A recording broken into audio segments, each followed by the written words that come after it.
Hello everyone. This is the fourth part of the lecture video on the classical model. In this lecture video, we shall be talking about the efficacy of the fiscal policy and the monetary policy in the classical model. And later on, we shall be talking about some problems associated with the classical model. First of all, we consider the effect of fiscal policy in the classical model. To start with, we talk about changes in the government spending. In the model, there are three ways of financing the increased government spending. Taxation, selling bonds to the public, that means the government is borrowing funds from the public, or creation of new money. In this example, we shall be assuming that the taxes are fixed as well as the government is not creating any new money to finance the additional government expenditure. Therefore, there will be no change in the monetary policy after the introduction of this fiscal policy. Therefore, the entire amount of government expenditure will be financed by selling bonds to the public or by borrowing funds from the public. The effect of government spending increase is shown in the diagram. Initially, I is the investment function, which includes the government investment as well as the private investment. To start with, we assume that government expenditure is equal to the total amount of tax revenue collected. Thus, G minus T is equal to 0, so that government's budget is balanced. S is the supply of loanable fund, so that the loanable fund or the bond market is in equilibrium at the point where the I curve is intersecting the S curve. The initial rate of interest is equal to R0 and the saving and investment both are equal to S0 and I0. Now let us assume that the government increases its expenditure. Now G minus T therefore is greater than 0.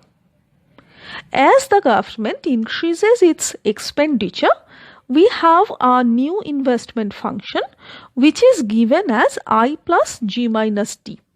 This curve lies above the I or the private investment curve when the government budget was balanced. The difference between these two curves or the distance between these two curves will be giving us the G minus T. The new equilibrium is attained at point O, so that the rate of interest rises to R1 and saving increases to S1, whereas investment increases to I plus G minus T.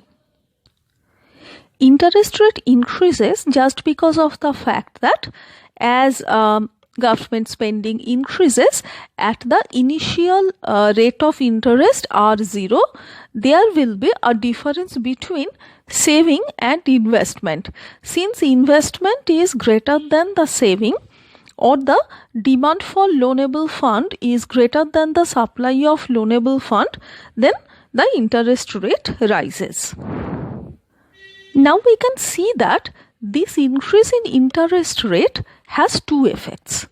Firstly, as interest rate increases, saving increases from S0 to S1. Now this is because savings are positive function of the rate of interest.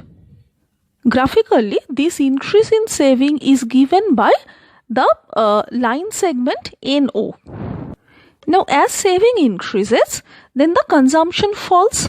The fall in consumption will be exactly equal to the rise in saving, so that this NO distance will be giving us the fall in consumption that is coming from the increase in the rate of interest.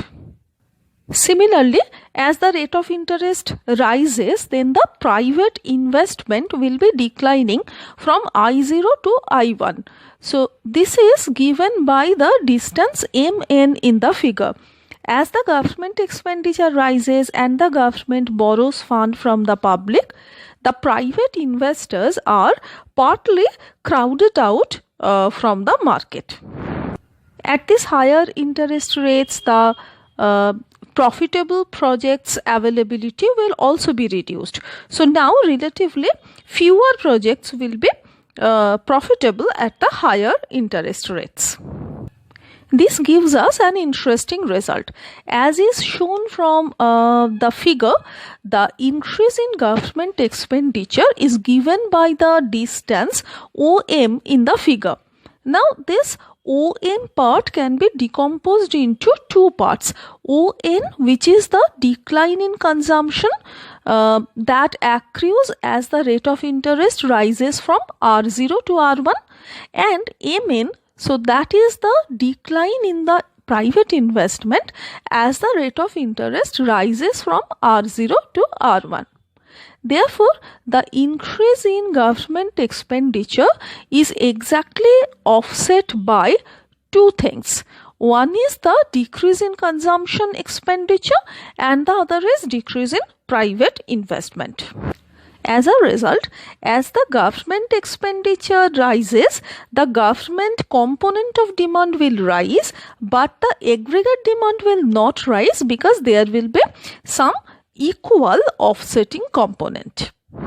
Therefore, we get a crucial result which is diametrically opposite to what we got in the Keynesian model. It says that the increase in government spending will have no impact on the aggregate demand, and therefore it will be having as such no independent effect on the real economy. The result, however, will be different if this increased government spending is financed through the increased money supply or by printing new money. As new money is injected in the economy, then aggregate demand curve will be shifted so that prices will also rise. But if the increase in government expenditure is not financed by printing new money, then there will be no impact on the aggregate demand.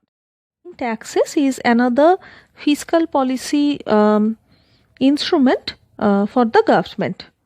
The impact of a tax change will be different depending on whether it is affecting the demand side or the supply side.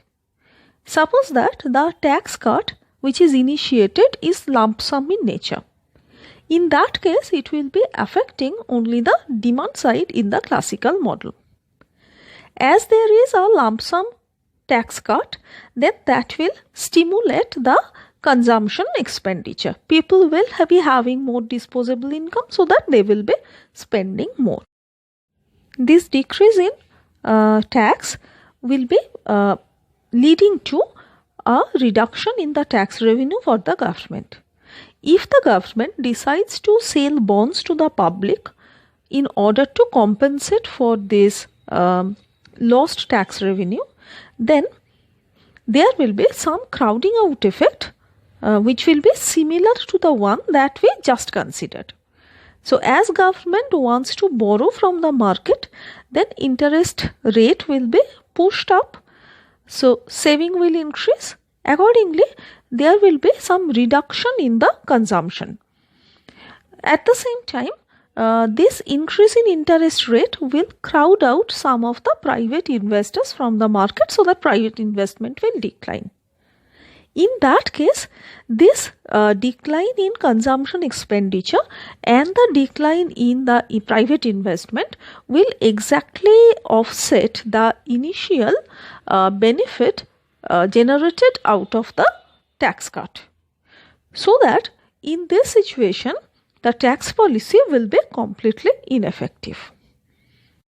The situation will be different if the government decides to compensate this loss in the tax revenue by printing new money. In that case, the aggregate demand curve will be shifting towards right, and there will be some impact on the economic variable. But otherwise, any change in tax in the form of a lump sum tax cut will have no independent impact on the real economic variables. Let us now consider a tax rate cut. which is not actually a lump sum cut, so it will be different at different levels of income. This type of tax change will be having some supply side impact in the classical model. The workers are interested in the real wage rate, and after this tax cut the real wage rate will be increased, so that will be favorable for the laborers. This is shown in the diagram. Let us first of all consider part A of the diagram. The demand curve for labor is given by MPN. Initial labor supply curve is shown as NS0. These two are intersecting at point M, which is the initial equilibrium. Real wage rate is W by P0 and initial employment is N0. Now we assume that there is a tax rate cut, so that the real wage rate will now be increased, so the supply curve will be shifting towards right. At the initial real wage rate there will be excess supply of labor, so that real wage rate will fall to W by P1 and the employment increases from N0 to N1. Now in this case the tax revenue which is lost is not financed by issuing any new money. So therefore the prices are not rising here. So at the constant price level, then the employment increases from N0 to N1. As employment increases, clearly from the part B of the diagram, output will increase from Y0 to Y1. Therefore, after this tax rate cut, the output increases at the same price level.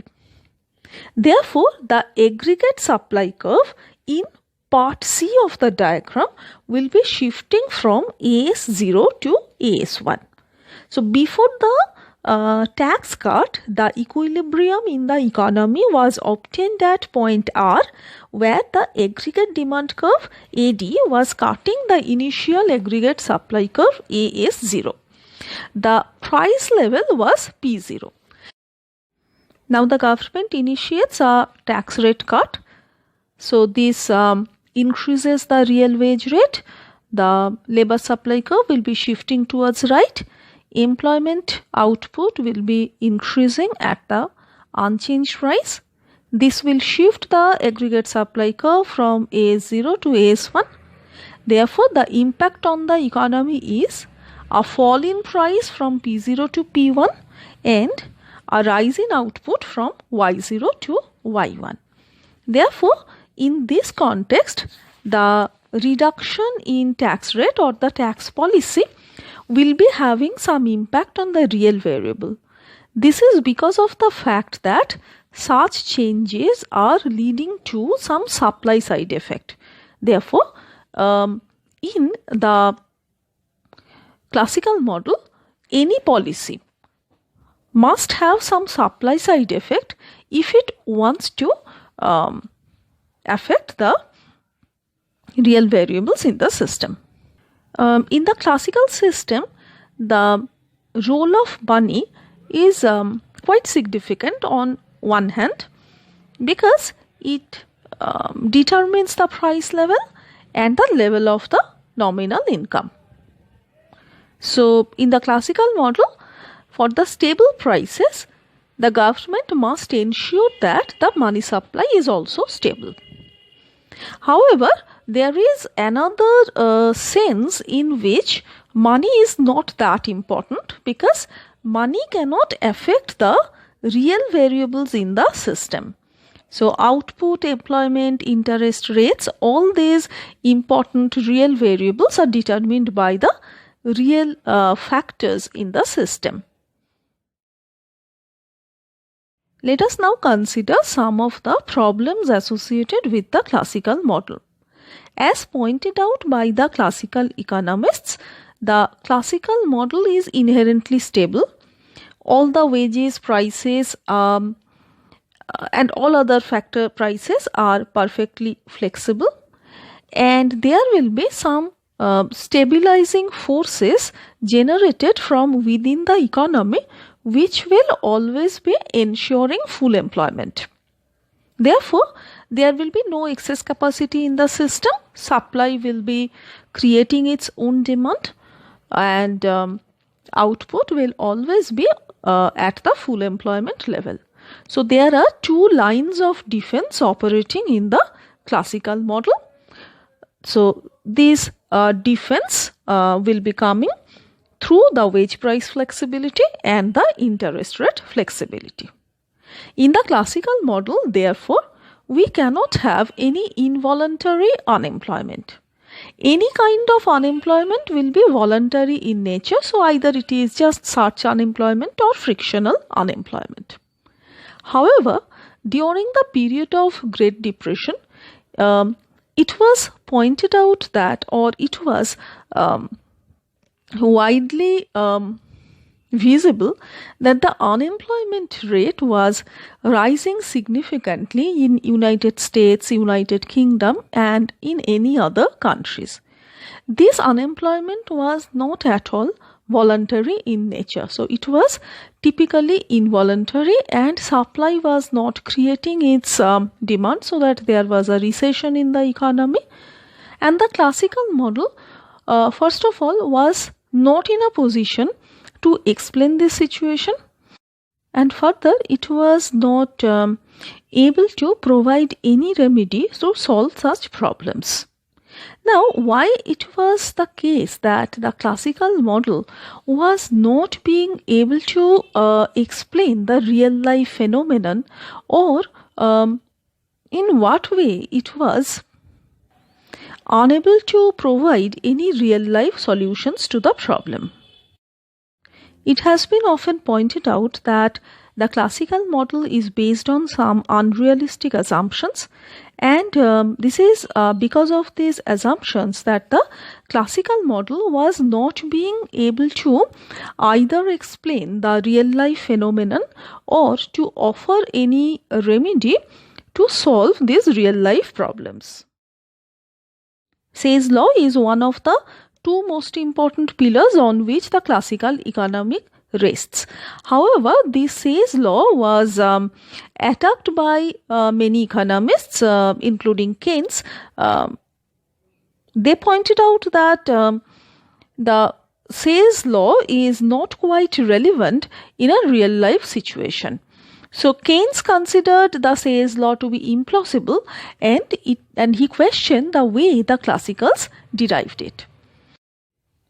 The interest rate flexibility is indeed the most important thing for Say's law to hold.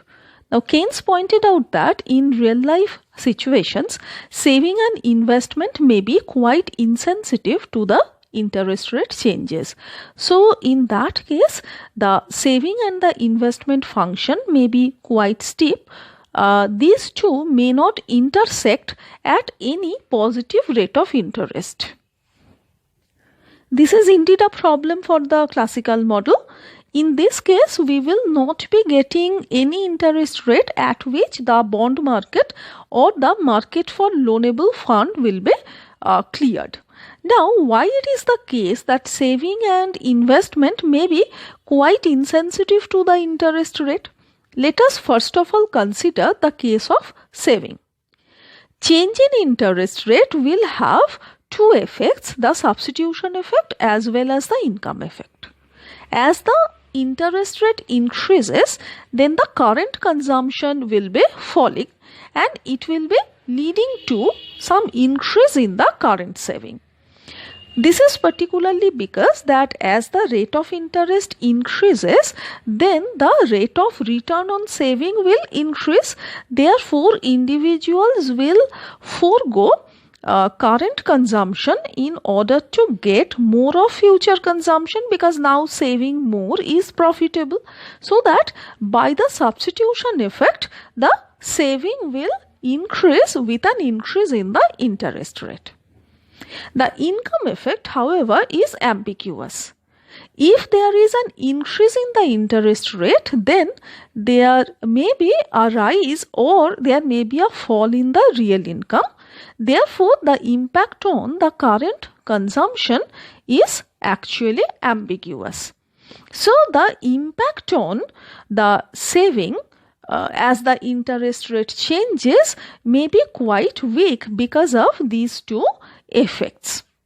Now, if the substitution effect dominates, then of course there will be certain impact of interest rate on the level of saving, but because of that ambiguous income effect, the total effect on saving is quite weak. If we consider the investment, then it may also be very interest inelastic, particularly during the downswing of the business cycle. When the economy is in recession, then even if the interest rate falls, the private investors may not be interested in raising the investment demand automatically or instantaneously. They will wait for the economy to recover or at least to get out of this recessionary phase. Now, once they so they just postpone their investment decisions. They just wait for the time being, and once the recession is over, then they go for some increase in the investment. Therefore, during a downswing of the business cycle, investment may be quite interest inelastic. And if we are talking about the periods like Great Depression or any other period under severe crisis, then investment may be interest inelastic. So, as we have pointed out earlier, if saving and investment are indeed interest inelastic, then they may not intersect at any positive rate of interest. Therefore, the equilibrium will be actually not defined in the bond market or in the market for loanable fund. Moreover, Keynes pointed out that even if the saving and investment schedules intersect each other, that is not sufficient. The interest rate must be high enough in order to get the desired result. Now, why that is the case? Keynes pointed out that liquidity is often desired by the individuals. This is particularly true when some recession or some financial distress is anticipated, so that people will try to keep some excess amount of money with them. Therefore, people will save only if the interest rate is significantly higher. Suppose the saving and the investment curves are intersecting at a very low level of interest. So, it is not zero or it is not negative, but it is a very low positive rate of interest. Now, at this low level of rate of interest, nobody will be interested to save because then they will be preferring liquidity. So, the supply of loanable fund will be zero. So, there will be excess demand for loanable funds created by the investors in the economy. So, interest rate must rise. Therefore, from this, what we get is, number one, the saving and investment may be quite interest inelastic, and number two, they may not cut at a very high level of rate of interest, which is actually desirable for the economy. And if this is really the case, then the Say's law will not be holding because the perfect flexibility of the interest rate goes. Pigou tried to defend the classical system by introducing the real balance effect. Pigou pointed out that the private sector possesses the stock of real balances, or which we may define as M bar by P. M bar by P is nothing but the real value of the stock of money and government issued bond in the hands of people. This real balance is a determinant of the private saving. Let's see how. Now, why do people save? People save Because of two reasons. Number one, they save because saving earns some return. And secondly, to meet exigencies, to meet emergencies in future, to keep some provision for the old age after the retirement. So, this is the second motive for which people save. Now, Pigou pointed out that even if rate of interest is zero, the second motive will always be in operation.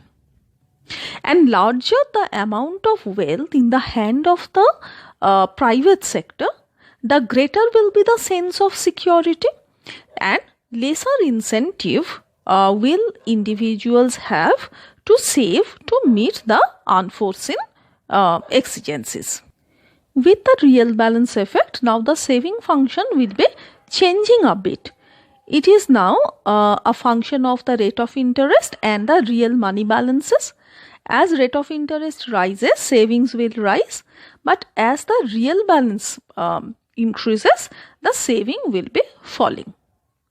Now, Pigou tried to rescue the classical model against the Keynesian attack. Keynes pointed out that the saving and investment functions may be highly interest inelastic, so that they may not cut each other at some positive rate of interest.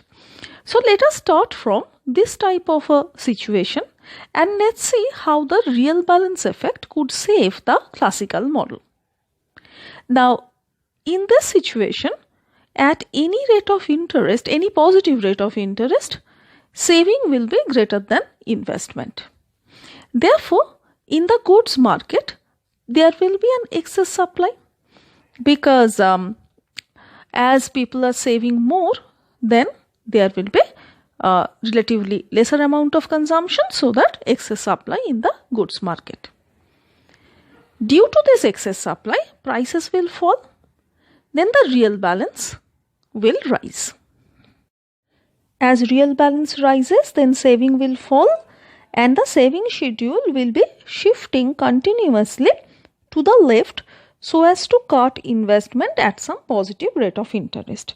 So, in this way, if we have the real balance effect, then even if initially saving and investment are not equal to each other at some positive rate of interest, but eventually there will be changes in the economy so that this intersection at some positive rate of interest will be guaranteed.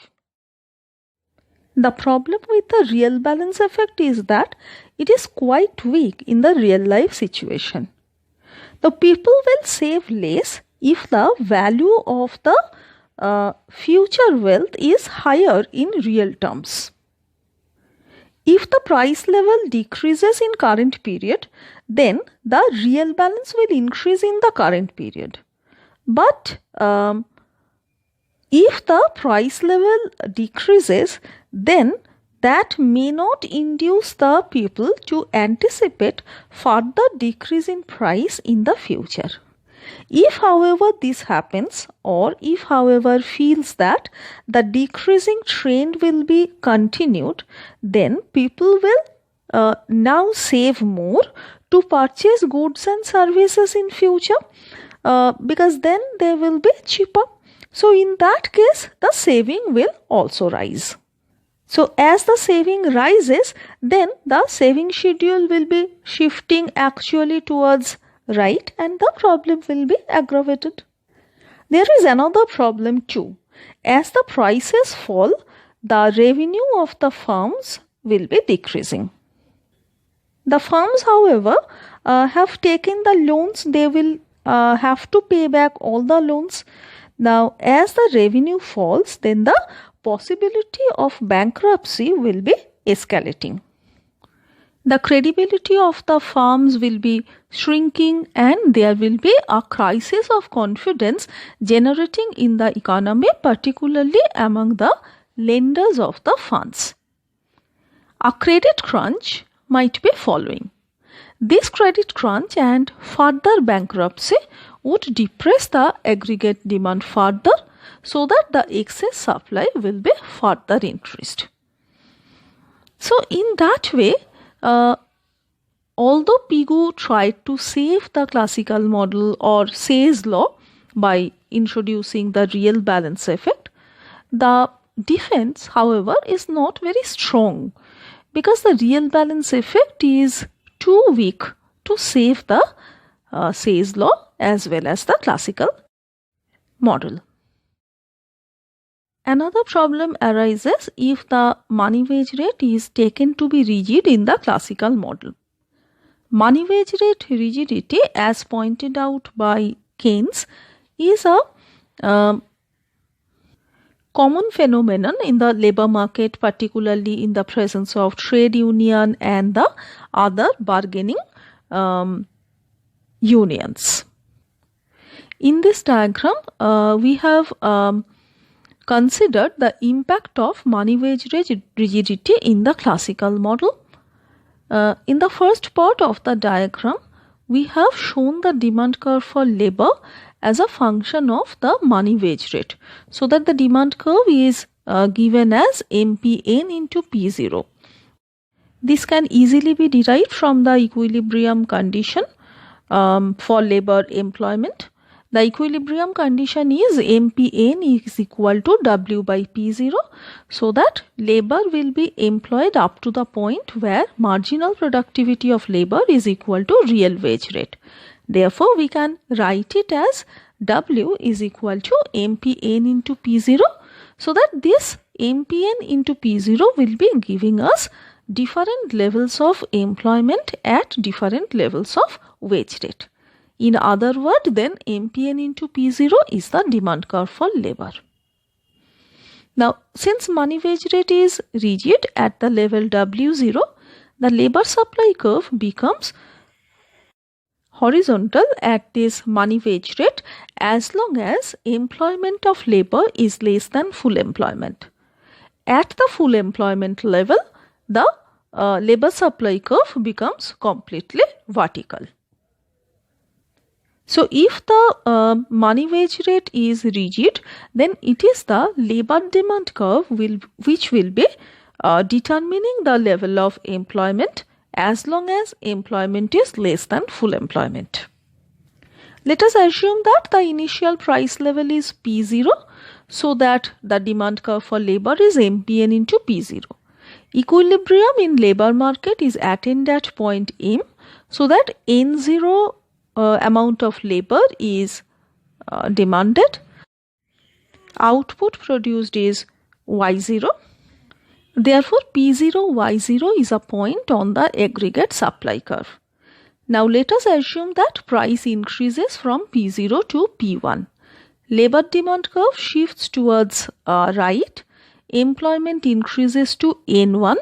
Output increases to Y1. Therefore, as price rises, output will also rise. So, that makes the aggregate supply curve upward rising. But this will be true only if the employment is less than full employment and output produced is less than the full employment level of output.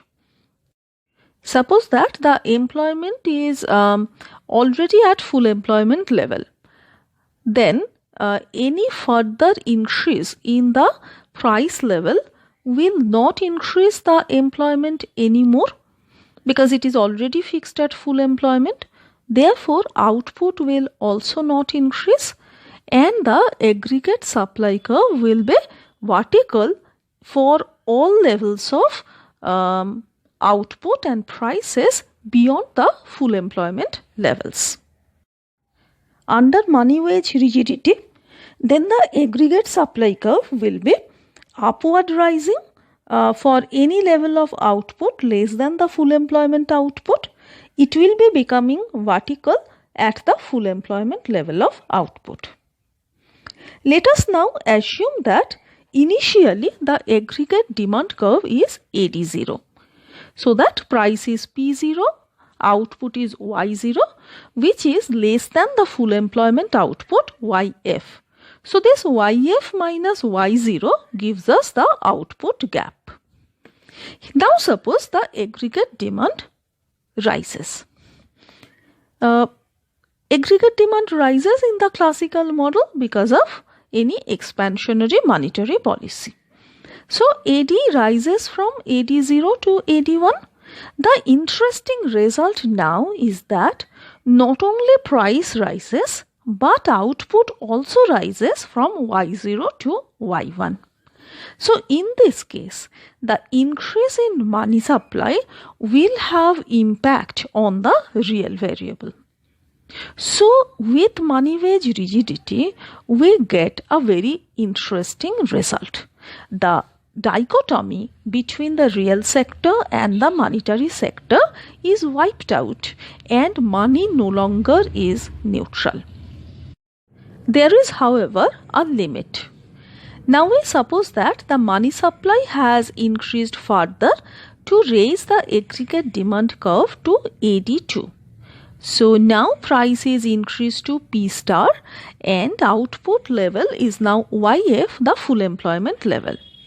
If money supply is increased further and aggregate demand curve is shifted further towards right, there will be no impact on the equilibrium level of output because now the aggregate supply curve is vertical. The only impact will be on the prices will rise.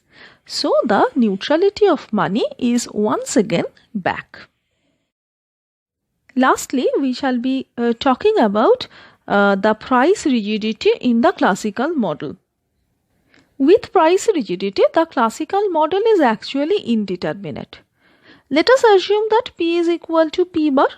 So money market is in equilibrium when Y is equal to M bar by P bar into K. Now M bar is exogenously given, K is determined by institutional factors, and P bar now is assumed to be fixed.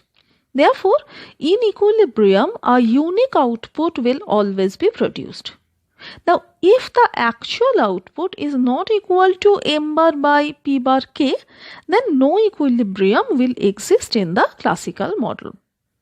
So, that is how we have shown that the classical model will be facing troubles if the important assumptions are relaxed. So, here we have relaxed three very important assumptions: the flexibility of rate of interest, the flexibility of wages, and the flexibility of prices.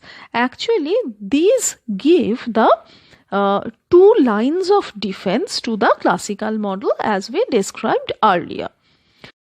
The rate of interest may be indeterminate given the interest inelasticity of saving and investment.